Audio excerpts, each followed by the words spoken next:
दो समूह बनाए हुए हैं। ये हमारा समूह 2, ये हमारा समूह 1 यहाँ पर उपस्थित है। हमारा ब्लैक बोर्ड तो आप देख ही रहे हैं, मैडम नहीं है इसका ब्लैक बोर्ड है। 2 सवाल हमने दिए हैं। सबसे पहले में रोहन नाम का विद्यार्थी है, समूह क्रमांक 1 के लिए रोहन नाम का विद्यार्थी है जो कि रोटी का 3/4 हिस्सा सुबह और 1/4 हिस्सा शाम को खाता है। तो उसके द्वारा कुल कितना हिस्सा खाया गया, इसमें हमने एक चित्र के माध्यम से बच्चों को समझाने का प्रयास किया और उसको हल करके बताया।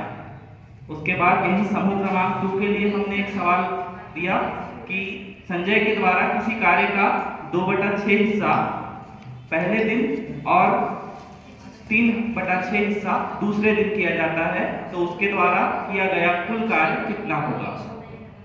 फिर हमने उसको भी समूह क्रमांक 2 के लिए हल करके बताया है विधिवार, चित्रात्मक प्रस्तुतिकरण भी थोड़ा सा किया हुआ है हमने। उसके बाद अब भिन्न के जोड़ से संबंधित जो आकलन के सवाल है, मानदंड है, उस पर भाग 1 और भाग 2 कितना खरा उतरता है, इसके लिए कुछ सवाल है। तो समूह क्रमांक 1 आपके प्रश्नानुसार आप बताइए, इबारती सवाल को पढ़कर समझा गया कि 2 भिन्नों को जोड़ना है। क्या आप लोगों को समझ में आ गया था कि 2 भिन्नों को जोड़ना है?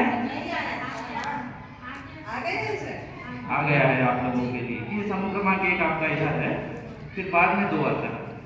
ठीक है, अब यही सवाल इसी तरह का कुछ एक और भिन्न का सवाल था, तो समूह क्रमांक 2 के लिए भी यही सवाल है कि सवाल देखकर क्या आपको पता था कि दोनों को जोड़ना है? जी हाँ। नहीं नहीं चलिए, हाँ आप बहुत कमजोर बच्चे हो, गमले में लटका देंगे आपको धागे से।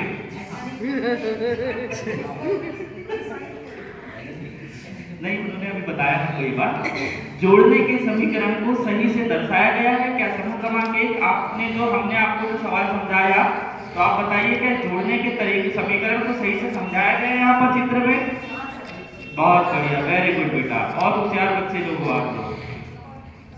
समूह क्रमांक 2, क्या आप लोगों को चित्र देखकर समझ में आया इसके बाद कि क्या हमको अब इसको जोड़ना है? बहुत बढ़िया। समूह क्रमांक 1, क्या बताइए कि जोड़ने की प्रक्रिया में नीचे की संख्या को क्या आपने बराबर किया था? क्यों नहीं किया था बेटा?